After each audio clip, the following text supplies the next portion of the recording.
Hello everyone. So today, History Chapter 1, The Rise of Nationalism in Europe.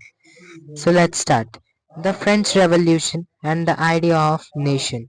The French Revolution held in 1789.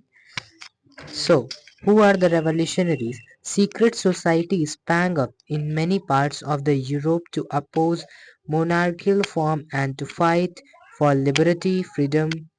Giuseppe Mazzini at Italian Revolutionary founded two secret societies, Young Italy and Young Europe. So, the revolutionaries लोग वो होते हैं जो कि Europe में oppose करते हैं monarchial system को और फाइट करते हैं लिबर्टी और फ्रीडम के लिए। ग्यूजिपी मजीनी एक इटालियन रेवोल्यूशनरी थे जिन्होंने दो सीक्रेट सोसाइटीज को फॉर्म किया है, यंग इटली और यंग यूरोप। अब हमारे पास क्या है? The new conservatism after 1815। Conservatism when they realized that modernization could strengthen traditional institutions like monarchy, introduce a modern army and efficiency of bureaucrats, a dynamic economy, abolition of serfdom and feudalism. Treaty of Vienna 1850। तो हमारा new conservatism जो आया वो उन्होंने realise किया modernisation को कि अगर मॉडर्नाइजेशन होगा तो वहाँ से मोनार्की को वहाँ से हटाया जा सकता है और ये इफिशिएंट है ब्यूरोक्रेसी के लिए ताकि वो डायनामिक इकोनॉमी को लॉन्च कर सके। और जो हमारा ट्रीटी ऑफ वीना हुआ था वो 1815 को हुआ था और इसी में न्यू कंजर्वेटिव अराइव हुए।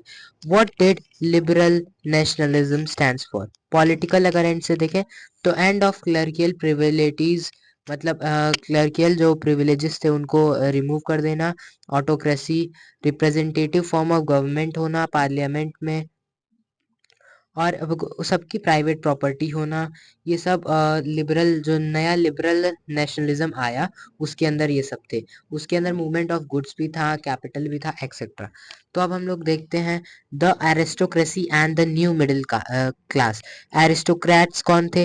Numerically small dominant social and political class United by common way of life. मतलब जो वो छोटे डोमिनेंट क्लास थे लेकिन पॉलिटिकल क्लास थे जो कि कॉमन वे में क्या करते हैं, अपना कॉमर्शियल वर्क चलाते थे। जैसे हमारे मिडिल क्लास में लोग आर्टिजियंस हो गए, बिजनेसमैन हो गए, प्रोफेशनल्स हो गए, एक्सेट्रा। अब हमारे पास नया टॉपिक है the age of revolutionaries 1830 to 1848।